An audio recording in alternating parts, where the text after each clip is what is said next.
Will, on the national scene, we got Ohio State, Penn State. That is by far the marquee game. Number 2, number 6 seems to be the game in the Big Ten that's going to determine Eastern Division power to move on against most likely Wisconsin in the Western Division for the Big Ten championship. Other than that, there's a lot of under the radar, not a titanic matchup, but some games that are somewhat intriguing that there could be a team jump up and upset another team, like a Clemson-Georgia Tech, Oklahoma-Texas Tech. Your thoughts about not necessarily just the games, but the national scene and who you like and who you think might be emerging.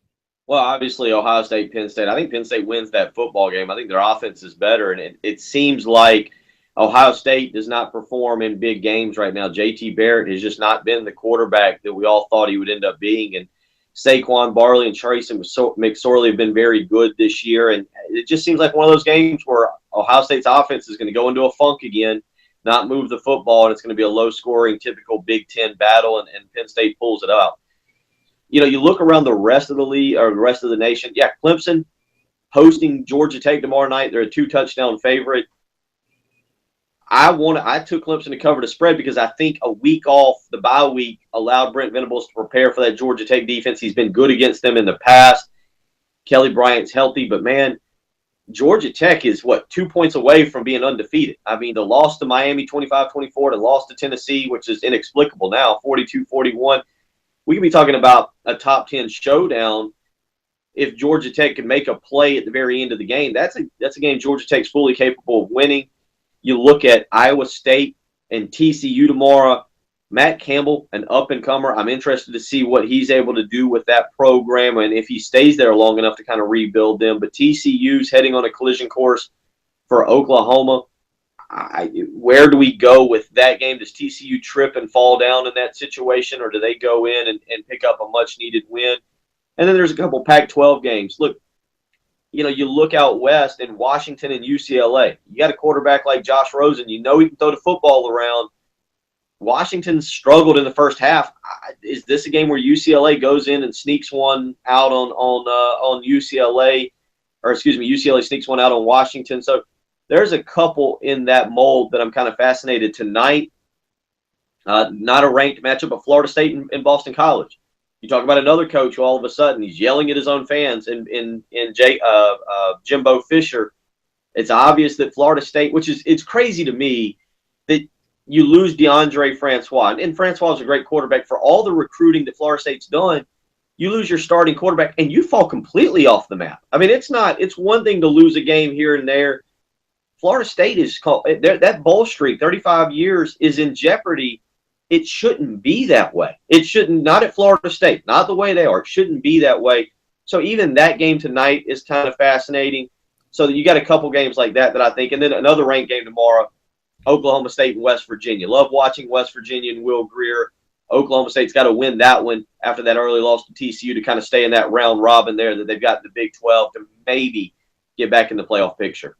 Yeah, what Ohio State pulled off in 2014 with a third-string quarterback is a bit much to ask, but that third-string quarterback is on an NFL roster and has started a couple games in the NFL, so that was just a matter of circumstances to a certain extent. But yeah, Florida State, when you recruit top 5 players across the roster, the quarterback is the most important player on the field, but still, you should be able to, maybe you drop off from contending for a college football playoff position to 9-3. You're still a top 15 team in the country. That's what I would expect in losing a top quarterback at a place like Florida State, Alabama, Ohio State, somewhere like that, that you still are a 9 or 10 win football team. You just can't beat the elite teams on your schedule. And yeah, it costs you of potentially making a playoff appearance, but you're still a top 15 team in the country. But Florida State has completely collapsed, and now they play Boston College on the road.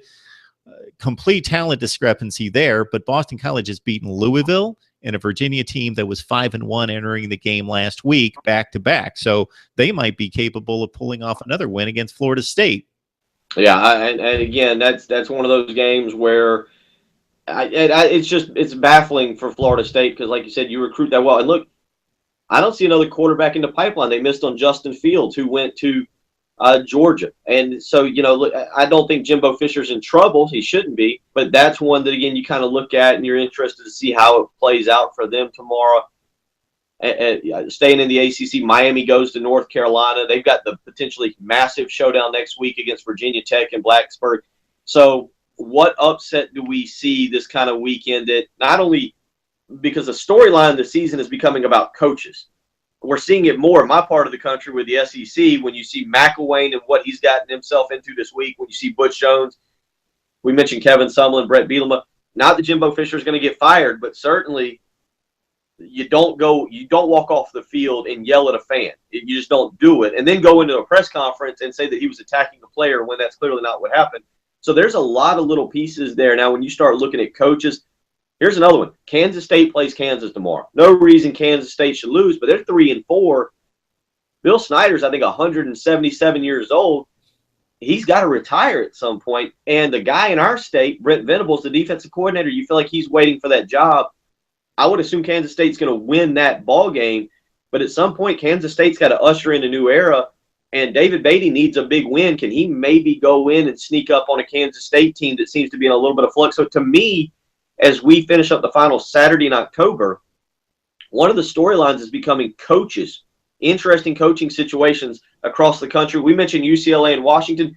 Jim Moore Jr. is another guy there that needs to kind of pick up a big win somewhere and keep things together. No better time than do it against 12th ranked Washington.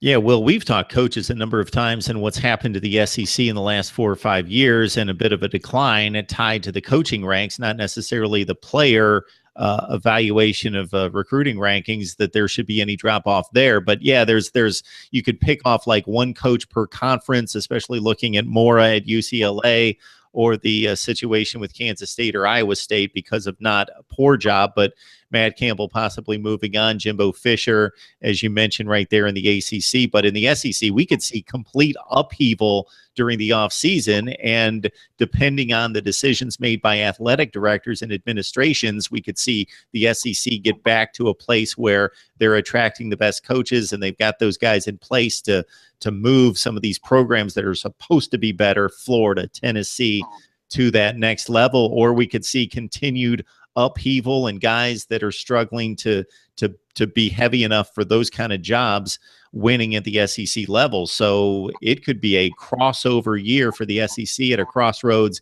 in trying to reemerge as the best conference in college football here for 2018 and beyond.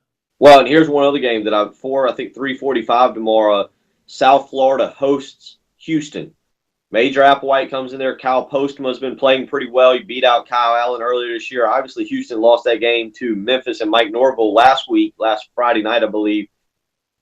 But you talk about coaches. Charlie Strong, he's got that South Florida program rolling. They're in the competition. He, along with Scott Frost in Central Florida for that non-Power 5 bid to the Big Six New Year's Day games. Houston going in and maybe pulling the upset on South Florida is one that I don't think they do. I think South Florida's about a 10-point favorite. But Houston's got the players and got the coaching that they can go in, get it in a shootout with Quentin Flowers and that South Florida offense. And maybe South Florida makes a mistake, pressure gets on them late, and Houston pulls off a huge upset. And speaking of Scott Frost doing a tremendous job there at Central Florida, a lot of people in Nebraska country would like to see him come home and take over for Mike Riley next season as the Huskers go down to a pretty awful record, it appears, here in 2017. All right, Will Gunter from the all-new Early Game joining us to talk South Carolina. And as you can tell, we talk it up, college football coast to coast, here each and every Friday. Will, we appreciate the time and enjoy the discussion. Enjoy the football this weekend. That's the plan, man. Y'all have a great weekend. Take care.